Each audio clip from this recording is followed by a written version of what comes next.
Nouvelle édition de la tournée des clubs sportifs. Regardez, je suis en face de Vega, au stand du FC Gland, à la rencontre de Philippe Beauchater, responsable du stand du FC Gland. Bonjour Philippe, comment vous allez? Bonjour, bien et vous-même? Je vais très bien, merci. Alors vous êtes responsable du stand du FC Gland.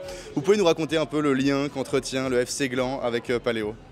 Écoutez, depuis en fait, on a été contacté par Paléo en 2019 pour reprendre en fait ce nouveau stand puisque la scène Vega n'était pas encore construite. Donc c'est la 4e année qu'on tient en fait le stand ici maintenant. Vous avez la chance d'être en face d'une super grande scène. Vega, c'est un peu un cadre idyllique, non?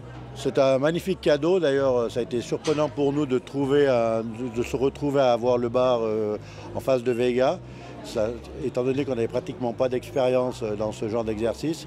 Mais pendant pratiquement 10 ans, en fait, on a tenu pour les soirées des bénévoles, la fête des bénévoles, c'est toujours nous qui tenions les bars. Donc en fait, Paléo nous a remerciés.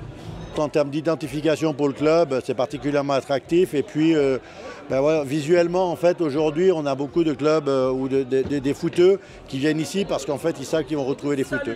Vous nous faites visiter un petit peu le stand. On voit qu'il y a 2 étages même dans ce stand. On peut déjà commencer par la zone arrière. Les gens qui travaillent, c'est quoi? C'est des joueurs? Vous avez une partie, c'est des membres du FC Gland qui sont des joueurs ou des anciens joueurs, des vétérans.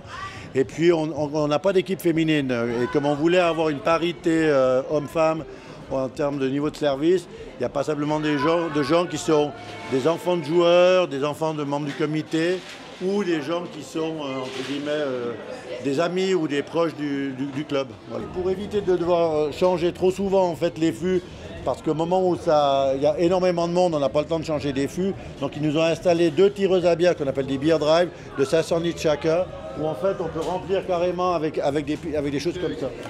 Hein, et puis là, ça c'est pour l'autre bière, des cocktails, et puis les frigos qui sont remplis systématiquement par les gens qui travaillent durant les périodes relativement creuses. On voit souvent derrière les stands, dans les bars à Paléo, des déguisements, des thèmes chaque jour. Le FC Gland a fait le choix de la sobriété? Alors pas du tout, c'est-à-dire que ce soir vous nous voyez avec les Paléo staff. Normalement on a des t-shirts Paléo spécifiques pour le staff, chaque année on les change. Un soir en bleu, un soir en orange, un soir on est en Paléo staff. Demain soir, vous nous avez loupé, on sera en disco. Et puis on recommence samedi et dimanche. Donc on essaie toujours de faire quelque chose, mais pas tous les soirs. Alors le rendez-vous est pris, on va revenir pour le déguisement disco. Au moins pour l'apéro si jamais.